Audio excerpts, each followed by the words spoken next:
여러분, 혹시 이런 사람 보신 적 있나요? 식당을 짓기도 전에 일단 예약부터 받자고 하는 사장님. 아니, 건물도 없는데 집부터 팔겠다는 부동산업자. 그리고 조선소도 없는데 초대형 배부터 팔아버린 남자. 오늘 이야기는 아무것도 없는 상태에서 세계 최대 조선소의 첫 배를 팔아버린 그 무모하고도 기적 같은 도전의 주인공, 현대그룹 창업주 정주영 회장의 실화입니다. 세상에는 두 부류의 사람이 있습니다. 모든 것을 다 준비해야만 움직이는 사람, 그리고 아무것도 없어도 먼저 시작하는 사람. 오늘의 주인공은 후자 중에서도 전설이 된 인물입니다. 가난한 농촌 소년에서 세계적인 기업을 세운 사나이, 조선소도 없는데 배부터 팔아버리고 돈도 없이 불도저부터 빌려오고 사막에 항구를 세운 남자. 그의 이름은 현대그룹 창업주 정주영. 그는 생전에 이렇게 말하곤 했습니다. 시작도 하기 전에 포기하면 세상에 이룰 수 있는 건 아무것도 없다. 이제 그의 무모하지만 찬란했던 도전 이야기를 시작합니다. 1915년 11월 강원도 통천. 겨울바람이 매섭게 불던 날, 가난한 농가에서 한 아이가 태어났습니다. 이름은 정주영. 팔남매의 장남이었습니다. 그의 어린 시절은 늘 가난과 함께였습니다. 봄이면 씨앗을 심고, 여름엔 잡초를 뽑고, 가을엔 벼를 거두지만 겨울이면 쌓아놓은 곡식이 금방 바닥났습니다. 학교는 다녔지만 오래가지 못했습니다. 14세 때 아버지는 말했습니다. 주영아, 이제 학교 그만 다녀야겠다. 농사일이 바쁘다. 그때 그는 속으로 다짐했습니다. 언젠가 서울에 가서 큰일을 해보겠다. 1933년 봄, 19살의 정주영은 단돈 몇 원을 들고 무작정 서울로 향합니다. 목표는 쌀가게 점원. 그가 들어간 곳은 복흥상회라는 쌀가게였습니다. 그는 새벽 4시에 일어나 쌀자루를 나르고 밤늦게까지 장부를 정리했습니다. 주인도 놀랄 만큼 성실했고 손님들 사이에서 믿을만한 청년으로 소문이 났습니다. 하지만 몇 년 뒤 가게를 인수하려던 계획은 자본 부족으로 무산됩니다. 첫 번째 도전은 이렇게 끝났지만 그는 중요한 것을 배웠습니다. 성실함과 신용이야말로 가장 큰 자본이라는 것을. 1940년대 그는 자동차 정비소 아도 서비스를 차려 성공을 거둡니다.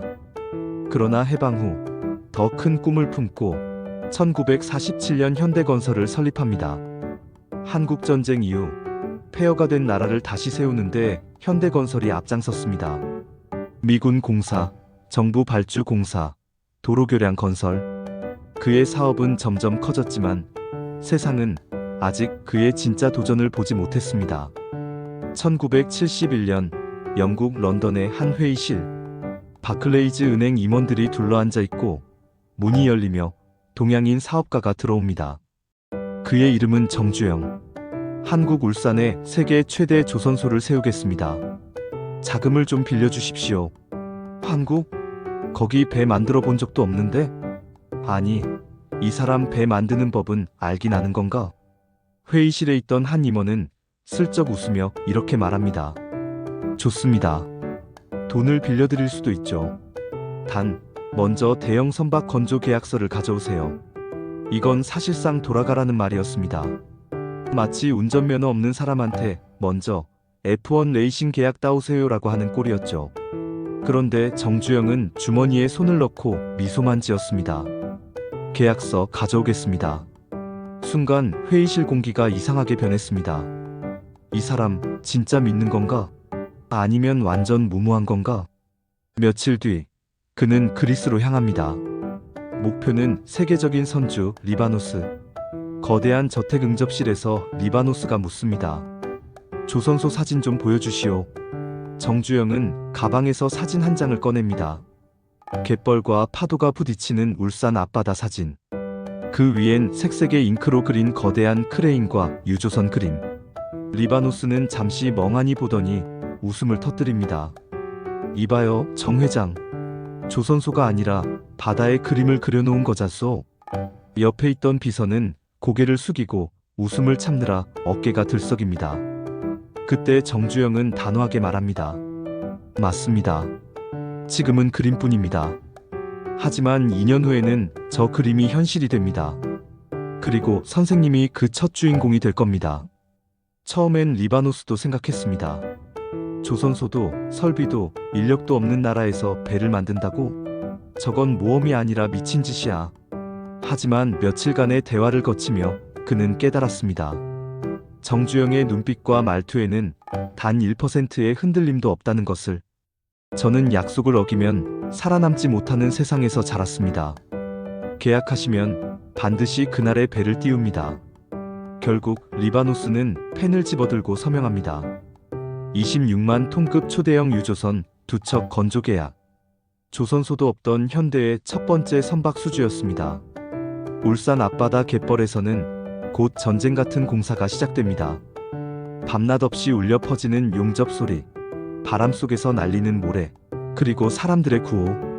보통 3년 걸릴 대형 조선소를 2년 만에 완공했습니다. 마침내 거대한 골리앗 크레인 아래 첫 유조선이 완성됩니다.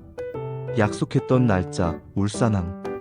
거대한 유조선이 천천히 바다로 미끄러져 나갑니다. 계약서에 서명했던 리바노스가 환하게 웃으며 말합니다. 정 회장, 당신의 무모함 덕분에 내가 세상에서 제일 멋진 배를 가지게 됐어. 정 회장은 짧게 대답합니다. 무모함이 아니라 가능성을 본 겁니다. 조선소도 없는데 배부터 팔아버린 남자. 많은 사람은 그를 미쳤다고 했지만 그 무모함은 결국 한국을 세계 조선 강국으로 만든 첫걸음이었습니다. 혹시 여러분도 무언가를 시작하기 전 아직 준비가 안 됐다며 주저하고 있진 않나요? 정주영 회장은 말합니다. 시작도 하기 전에 포기하면 세상에 이룰 수 있는 건 아무것도 없다. 1950년대 말, 전쟁의 상처가 채 가시지 않은 서울. 한강변은 비만 오면 범람했고 도시는 늘 물에 시달렸습니다. 정부는 대규모 제방 공사를 계획했지만 큰 문제가 있었습니다. 중장비가 없었습니다. 그 시절 한국에는 불도저가 단 한 대도 없었고 미군이 남기고 간 장비 몇 대는 이미 고철 덩어리가 되어 있었습니다. 현대건설 회의실. 한 임원이 말합니다. 회장님, 불도저만 있으면 이 공사 우리가 해낼 수 있습니다. 정주영은 곧바로 대답합니다. 그럼 불도저를 구해오면 되지 않나? 사람들은 웃었습니다. 회장님, 그게 말처럼 쉽습니까? 돈도 없는데. 하지만 그는 그 자리에서 결정을 내립니다. 내일 일본으로 가겠다. 며칠 뒤 그는 일본의 한중장비 상점에서 반짝이는 노란색 불도저와 마주합니다. 손바닥에 닿는 차가운 철, 번쩍이는 도색. 그 순간 그는 직감했습니다. 이거면 된다. 상인이 물었습니다. 현찰은 얼마나 준비하셨습니까? 정주영은 주저하지 않고 말합니다. 지금은 없습니다. 상인의 표정이 굳습니다. 없다고요? 그는 차분하게 말을 이었습니다. 지금 당장 돈은 없지만 제가 공사를 따내면 3개월 안에 전액 갚겠습니다. 오늘 당장 이 불도저를 배에 실어 인천으로 보내주십시오. 상인은 처음엔 웃었지만 결국 그의 눈빛에 계약서에 도장을 찍습니다. 밤에 인천항. 거대한 배가 들어오고 갑판 위에는 한국 땅에 처음 발을 디딘 새 불도저 한 대가 서 있습니다. 이 불도저는 곧 한강변 갯벌로 옮겨집니다. 엔진이 켜지고 굉음이 울립니다. 철판 바퀴가 진흙을 밀어내고 흙을 쌓아 올립니다. 사람들이 속삭입니다. 저게 바로 불도저라는 거구나. 이제 진짜 제방을 쌓을 수 있겠네.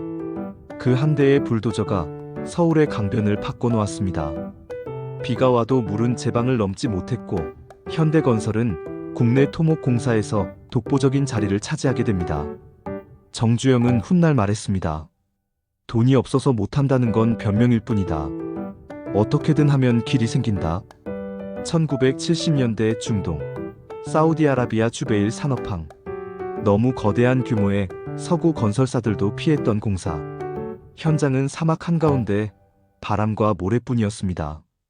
현대건설 회의실. 누군가 말합니다. 회장님, 여기는 너무 험합니다. 장비 운송도 어렵고 기온도 50도 가까이 오릅니다. 정주영은 대답합니다. 사막이요?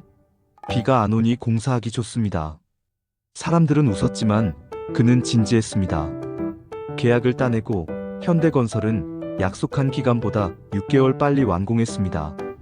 사우디 정부는 감탄했고 현대건설은 사막의 기적을 만든 회사로 불리며 중동 건설 시장을 활짝 열었습니다. 조선소도 없이 배부터 판 남자, 돈도 없이 불도저부터 빌린 사나이, 사막에 항구를 세운 도전자. 많은 사람들은 그를 무모하다고 했습니다. 하지만 그 무모함은 곧 새로운 역사가 되었고 그 역사는 우리가 누리는 산업과 기회를 만들었습니다. 시작도 하기 전에 포기하면 세상에 이룰 수 있는 건 아무것도 없다. 가능성이 없다는 건 시도조차 해보지 않았다는 뜻이다. 돈이 없어서 못한다는 건 변명일 뿐이다.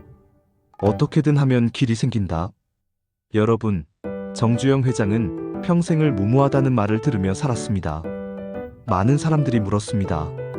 회장님, 어떻게 그런 결정을 내릴 수 있었습니까? 그는 늘 이렇게 대답했습니다. 될 수 있다고 생각하면 이미 절반은 성공한 거야. 나머지 절반은 그냥 하면 돼. 그의 철학은 단순했습니다. 먼저 시작하고 반드시 끝낸다. 불가능을 가능으로 만드는 건 자본이 아니라 신뢰와 끈기, 그리고 실행력이라는 것을 그는 온몸으로 보여줬습니다. 혹시 여러분도 지금 아직 준비가 안 됐다며 주저하고 있지 않습니까? 돈이 없어서, 경험이 없어서, 환경이 안 맞아서. 하지만 정주영 회장은 말합니다. 돈이 없어서 못한다는 건 변명일 뿐이야. 사람에게 가장 큰 자본은 의지다. 여러분, 지금 마음속에만 그려둔 그림 한 장이 있다면 이제는 꺼내어 누군가에게 보여줄 때입니다. 그 그림이 허황돼 보일지라도 언젠가 누군가는 그 그림을 현실이라 부를 날이 올 것입니다. 정주영 회장의 인생이 우리에게 남긴 가장 큰 유산은 현대그룹도 빌딩도 조선소도 아닙니다. 그것은 바로 해낼 수 있다는 믿음입니다. 이 믿음이 여러분의 인생에도 오늘부터 시작되기를 바랍니다. 구독과 좋아요는 저에게 큰 힘이 됩니다. 브라보, 유어 라이프.